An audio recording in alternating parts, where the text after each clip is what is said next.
परिस्थिती आहे। एक गोष्ट दुसरी निश्चित आहे की यावेळेस आपण असताना आपलं खातं हे निश्चितपणे उघडल्याशिवाय राहणार नाही ही परिस्थिती आहे। आणि तिसरी म्हणजे जे आपल्याला असणारा सिम्बॉल हा प्रत्येक वेळेस नवीन घ्यावा लागतो। जसं या मतदारसंघामध्ये आपण असणारा एसी हा सिम्बॉल घेतलेला आहे, एसी हा सिम्बॉल घेतलेला आहे, तो कायमस्वरूपी असणारं आपल्याला आता सिम्बॉल मिळाल्याशिवाय राहणार नाही अशी असणारी परिस्थिती आहे। ही या निवडणुकीची असणारी उपलब्धी असं मी त्या ठिकाणी मानतोय। हा मतदारसंघ सुद्धा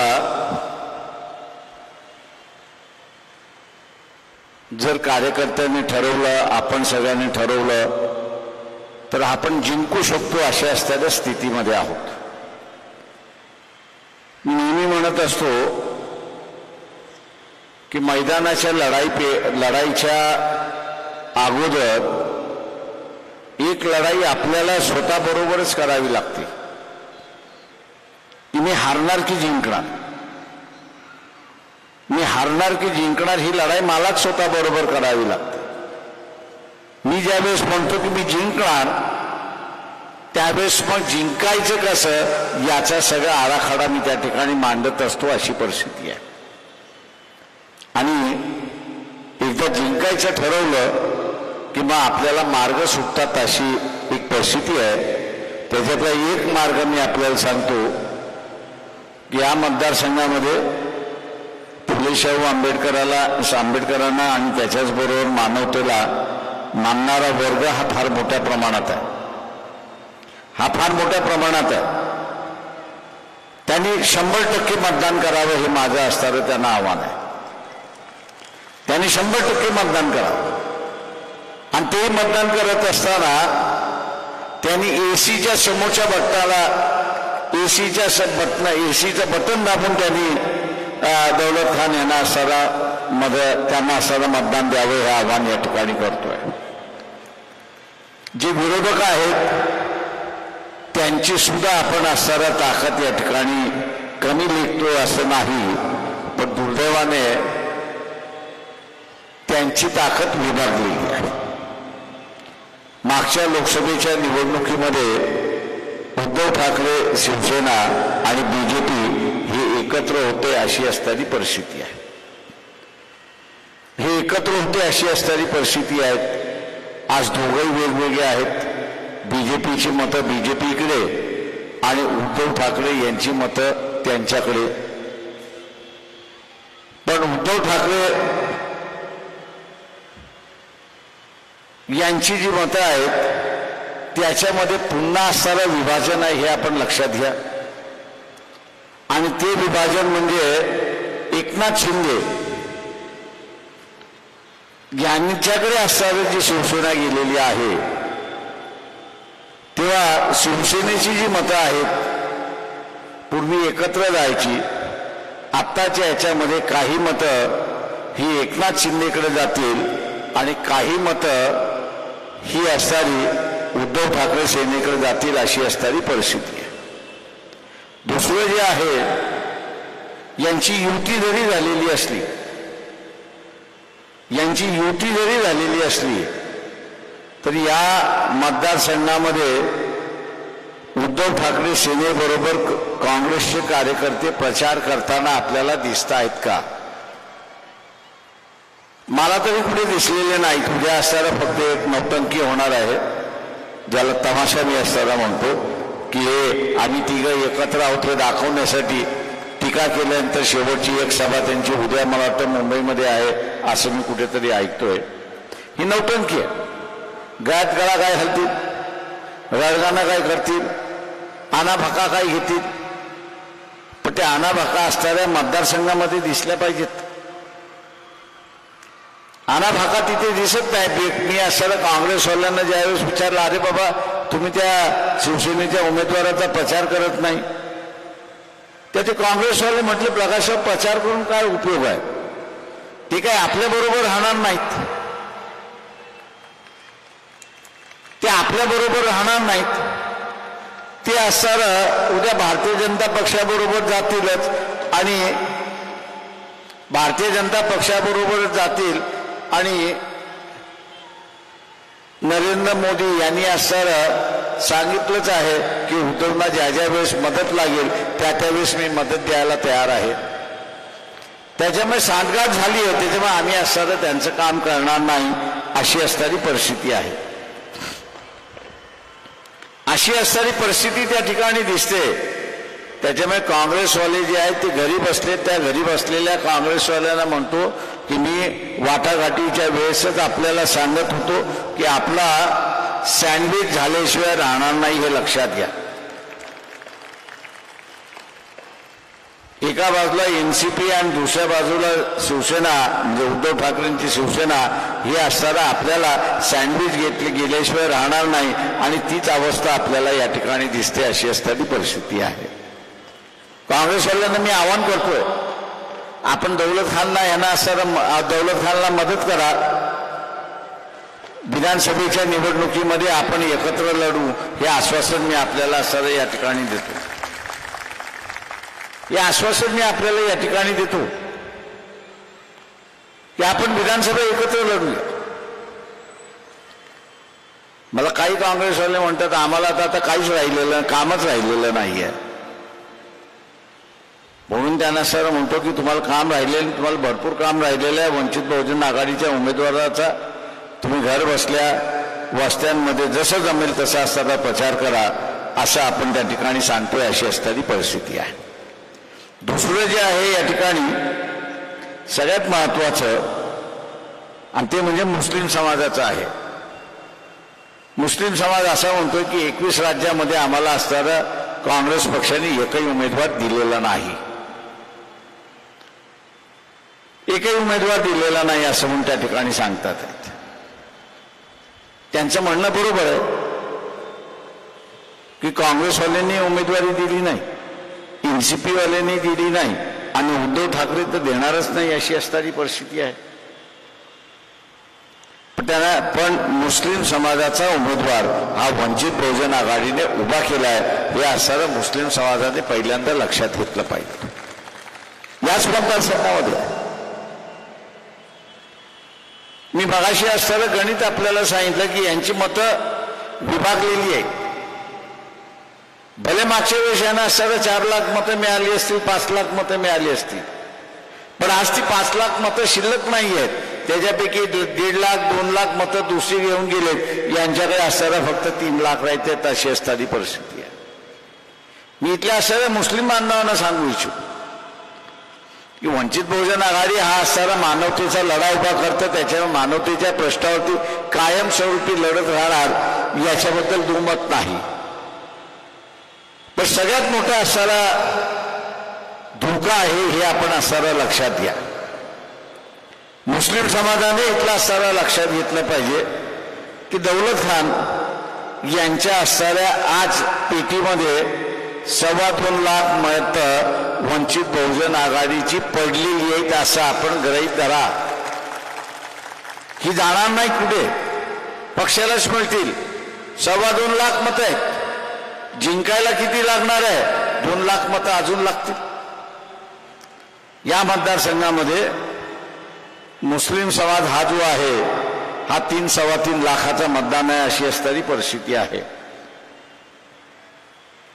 इथे जो मुस्लिम समूह असं म्हणतोय की आम्हाला असणारं बीजेपी हरवायची, वंचित बहुजन आघाडी म्हणते की आम्हाला सुद्धा बीजेपी हरवायची. वंचित बहुजन आघाडीच्या असणाऱ्या पेटीमध्ये 2.25 लाख मतं आहेत. भारतीय जनता पक्षाच्या पेटीमध्ये सुद्धा तेवढीच मतं आहेत. पण ज्या शिवसेनेचा आपण असणारा विचार करताय, ज्या शिवसेनेचा असणारा प्रचार चाललेला आहे मी असणारा मुस्लिम समाजाला असताना विचारतो की त्यांच्या पेटीमध्ये तेवढी मतं आहेत का, ही आपण पहिल्यांदा बघा. या का त्यांची मतं याच्यावरती दोघांनी डळला मारला आणि ते जॉईंटली मारलेला आहे. आणि तो जॉईंटली मारणारे कोण आहेत तर भारतीय जनता पक्ष आणि एकनाथ शिंदेचा शिवसेना. म्हणजे या दोघांनी शिवसेनेच्या मतावरती डल्ला मारलाय. काही मतं त्यांनी त्यांच्याकडे वळवलेली आहेत.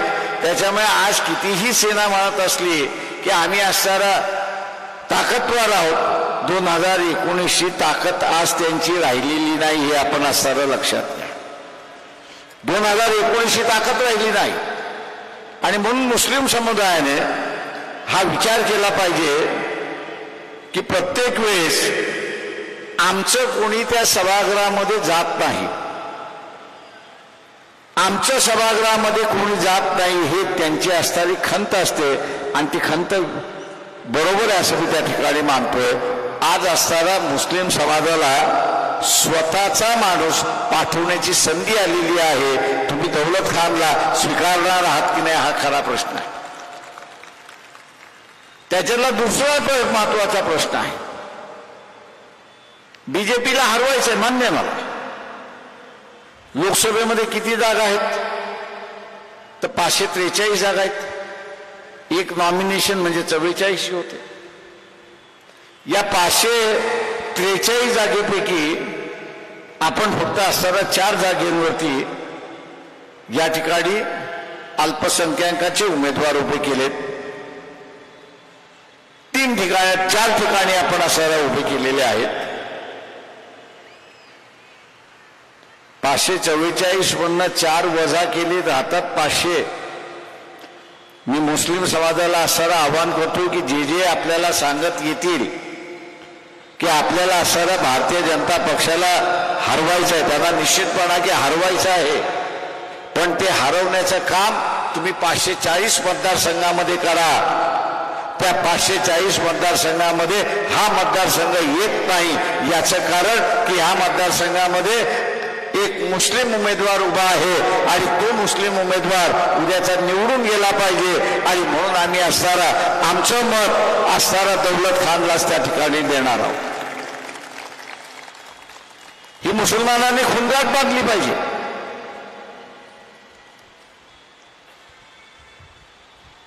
कि विरोधी उम्मीदवार येऊन सांगतोय अरे अपने को बीजेपी को हराना है. बात सही है कि बीजेपी को हराना है, इसमें कोई दो राह नहीं है. लेकिन पार्लियामेंट्री सीट कितनी है? 544 सीटें हैं. 544 सीटें में से सिर्फ 4 सीटें जो है वो माइनॉरिटी के उम्मीदवार खड़े हैं. 540 सीटें हैं आपको बीजेपी को हराने के लिए. मुसलमानों ने अपनी ज़हन बनानी चाहिए कि आप कहना चाहिए कि 500 सीटें हैं कि जहां पर आप बीजेपी को हरा सकते हैं. ये 4 सीटें हैं, समाज का उम्मीदवार है और इसलिए समाज का उम्मीदवार होने की वजह से अपना उम्मीदवार खड़ा है और इसलिए हम अपने ही उम्मीदवार को वोट देंगे, जिताएंगे और उसको पार्लियामेंट में भेजेंगे. ये हम लोग की मंशा है और इसका हम लोग ने प्रचार प्रसार करना चाहिए. एक बात याद रखो, जो आगाह कर रहा हूं मुस्लिम समाज को, मान लो इस कॉन्स्टिट्यूंसी के मुसलमानों ने दौलत खान को वोट नहीं दिया तो इसका परिणाम क्या हो? आज पहले से ही आप चिल्ला रहे हो कि कांग्रेस है, एनसीपी है, शिवसेना है कि जिन्होंने हमको उम्मीदवारी नहीं दी. आप उस पर स्टैंप लगा रहे हो, आप उस पर मोहर लगा रहे हो. और मोहर क्या लगा रहे हो कि मुसलमान को वोट देने के लिए तैयार नहीं. आप मोहर लगा रहे हो कि मुसलमानों को वोट देने के लिए तैयार नहीं है. अगर ये मोहर इस इलेक्शन में लग गई तो अगले इलेक्शन में यही पार्टियां आपसे दोहराएंगी कि आप हमसे टिकट मांग रहे हो. वंचित ने तो उम्मीदवार खड़ा किया था, पार्टी के जो 2 लाख वोट थे वो 2 लाख वोट तो दौलत खान को मिले, लेकिन आपने दौलत खान को वोट नहीं दिया। हम कैसे विश्वास रखें कि अगर हमने भी कैंडिडेट दिया तो आप उसको वोट देंगे? इसलिए आप अपने पैरों पर कुल्हाड़ी मत मारिए। ना वोट दोगे तो अपने पैरों पर कुल्हाड़ी मारोगे, वोट दोगे तो आप यहां की राजनीति बदलोगे, पूरी देश की राजनीति बदलोगे, राजनीतिक दलों की राजनीति यहां पर बदलोगे। और राजनीतिक दलों की मजबूरी ये हो जाएगी कि आपने अगर दौलत खान को वोट दिया और दौलत खान अगर जीत गए तो हर राजनीतिक दलों को मुस्लिम उम्मीदवार देने के लिए आप मजबूर कर सकते हो, और मजबूर करना ये आपकी जिम्मेदारी है। सिर्फ रोना आपकी जिम्मेदारी नहीं है, सिर्फ शिकायत करना ये आपकी जिम्मेदारी नहीं है। आपको यहां की राजनीति को नया मोड़ देना यह भी आपकी एक जिम्मेदारी है, और इस जिम्मेदारी को आपने अगर अदा नहीं किया, इस जिम्मेदारी को अगर आपने अदा नहीं किया तो मान लीजिए आपकी ही रवैया और आपका ही सोच वो आपके खिलाफ इस्तेमाल करेंगे और कहेंगे कि आप जब मुस्लिम कैंडिडेट को वोट नहीं दे सकते तो हमने अगर खड़ा किया तो आप देंगे, इसकी गारंटी क्या है? और आप उस वक्त कोई गारंटी नहीं दे सकते क्योंकि आपने दौलत खान को वोट नहीं दिया। आप बता नहीं सकते कि हमने दौलत खान को वोट दिया। अगर दिया है तो मजबूर मैं कह रहा हूं कि आप राजनीतिक दलों को कह रहा हूं। और इसलिए मैं आपसे गुजारिश करता हूं यहां पर कि मुस्लिम राजनीति के एक अहम मोड़ पे आके रुक चुकी है। एक मुस्लिम राजनीति जो एक अहम मोड़ पे आ चुकी है। पिछले 10 सालों में मुसलमानों को राजनीति से बाहर निकाला था, लेकिन इस इलेक्शन में मुसलमानों को एक मौका मिला है कि किसको जिताए किसको हराए, ऐसी एक परिस्थिति है। मैंने जैसे कहा कि वंचित के पास आज 2 लाख वोट है, शिवसेना जो है उनके पास भी वोट है, मैं ऐसा नहीं कह रहा हूं कि नहीं है, लेकिन शिवसेना जीत गई तो बीजेपी के साथ जाएगी, वंचित आघाड़ी यहां पे रहेगी तो वो आपके साथ रहेगी, ऐसी एक परिस्थिति है। वो आप लोगों के साथ रहेगी, एक ऐसी परिस्थिति है। आपको सेक्युलर ताकतों को जिताना है या आपको जो है वो धार्मिक ताकतों को दिखाना है। मैं वही कांग्रेस वालों से कह रहा था कि भैया आपकी एक एडवर्टीजमेंट है कि जिन्होंने करप्शन किया, मोदी जी के पास एक वॉशिंग मशीन है, वॉशिंग पाउडर है, उसमें उसको धुल दिया तो उसका पूरा दाग निकल चुकता है और वो साफ सुथरा हो जाता है। तो मैंने कहा आपके पास और एक मशीन है क्या, मुझे बताइए, कि जिसके विचार बदल सकते, जो धार्मिक विचारधारा का है। आपके पास वॉशिंग मशीन ऐसी कोई है या दवा ऐसी कोई है कि जिसको उससे पिलाने से या वॉशिंग मशीन से धोने के बाद उसके धार्मिक विचार बदल जाते और सेक्युलर विचारों में उसका परिवर्तन होता है, वो सेक्युलरवादी होता है? ऐसा हो तो मुझे बता दो।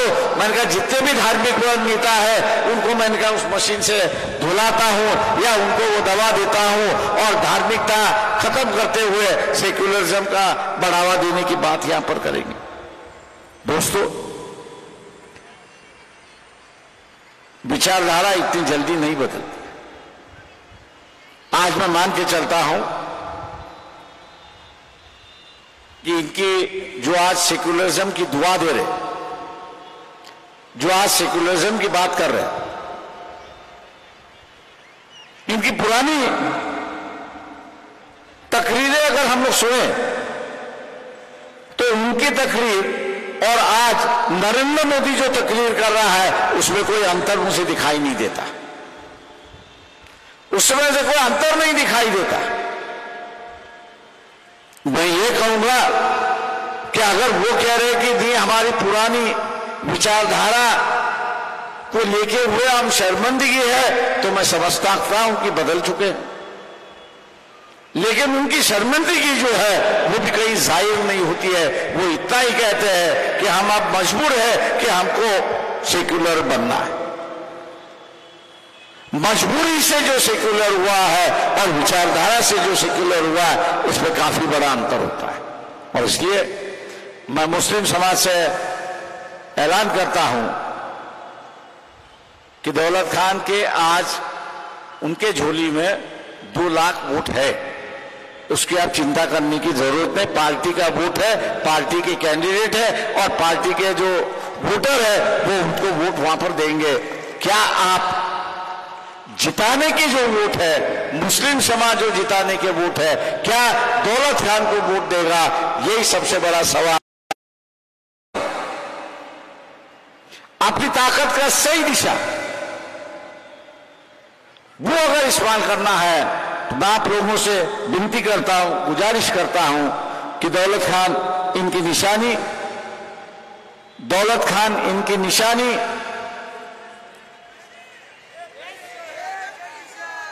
इनकी निशानी एयर कंडीशन है।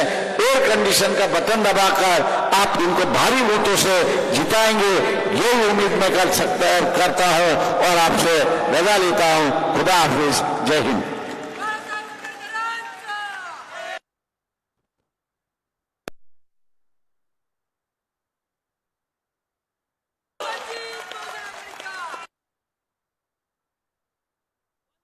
बहुजन आघाडीचा